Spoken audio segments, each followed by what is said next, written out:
Welcome aboard. Please begin first phase. Hey guys, and welcome to the Delta Review. Today I'm going to be reviewing one of my favorite co-op games, Space Alert. In Space Alert, your team of people, your crew, is on a ship that is doomed for destruction, and you have to plan so that your ship isn't destroyed at the end of the game. It's a very, very hard co-op game, but a ton of fun, ton of chaos, ton of mayhem. By far my favorite co-op game. So let's open up this box and see what you get inside. Okay, this is how the game of Space Alert looks on the table. Now the game is played in reverse, basically. You're going to hear a CD track that's going to tell you when threats are going to come at you. And then you have to prepare for those threats. And you prepare for those threats by playing these action cards face down on your action board.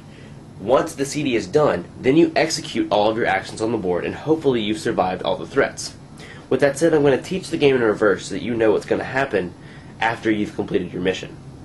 So, after you've completed your mission, you look at this board right here, and you just follow along all the steps until you get to the very end, or until you die first, whichever one happens first. The first thing that's going to happen in every round is the next numbered threat is going to come out.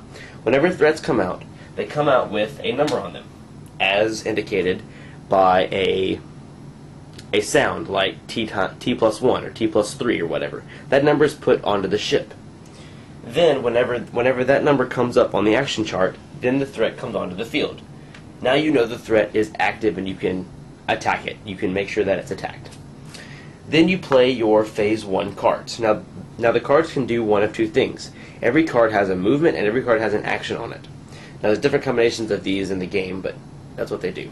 Now the three types of actions are: you can move towards the red bay, you can move up and down through the deck, or you can move to the blue bay. So for instance, if I played the gravel lift card, this lets me move up and down between the bays. If I played a red, I would move over to the red zone. That's how movement works. Then you have three different buttons you can press. In each of the 6 regions, there are 3 different buttons you can press. There's an A, B, and a C. All of the A's shoot lasers. So lasers are used to do damage to the fighters, or to do damage on the threats on the ship. The B's are used for energy manipulation, and the C's are special actions that can be done that I'm not going to get really into in this video. Now the A's are damage.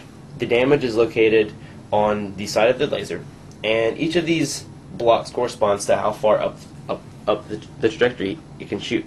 So this is one block, this is one block, and this is one block. So each of these lasers can shoot the highest trajectory that's possible. The number corresponds to how much damage it can do. Now, when a laser is shot, you have to calculate how much damage is done to a certain threat that round. Then you look at the threat card. You take that damage, you subtract the shield points, which is this number here, and then you look at the hit points. If the new number is greater than the hit points, then you've destroyed the monster. If not, you just put that many points on the card to show how much damage has already been dealt to the monster. Then these 2 lasers are the same way. These 3 lasers are heavy lasers to use energy to are free damage, and this laser down here does 1 damage to each region, but only for the first 2 zones. Now B's are manipulation of energy. Now there's 3 shields on the top of the ship. These this is how energy works. So if you push B in any of these 3 regions, you pull energy from its central core to the shield. So for instance, if I was in the red zone and I wanted to push B in this zone, I would pull the maximum capacity of the shield, which in this region is 2. There's already 1 cube here, so I would have to only pull 1 cube up, and I would have 2 shield in that zone. Now for instance, if there wasn't a cube here at all, and I pushed B, I would have to pull 2 cubes here, because I have to pull as much as I possibly can. Then if there was no cube here and only 1 cube here, and I pushed B, I could only pull 1 cube because that's all that's available to me. Same thing is the same on the blue region and the white region. These all 3 pull from the central core. Now these two regions, their B's pull from the main central core. This lets you basically does an energy loop like this. So energy from here goes to here, and here goes to here. Sometimes. So this energy comes from here. So if I didn't have any cubes here, this energy max capacity is 3. So if I pushed B here, I would have to pull these 3 cubes to this region because that's how much I have to pull. If there were 2 cubes here, like there is in the very beginning of the game, then I can only pull 1 cube because that's the maximum that it can hold. Same thing goes for the blue region. Then the center region for B, it uses a cylinder which you discard, and you fill the maximum up to its max, which is 5. Or pull the central up to its max, which is 5. So if there were no cubes here and you pushed B, you would discard one of these and get 5. If there were 3 cubes here and you pushed B, you would discard this and get only 2.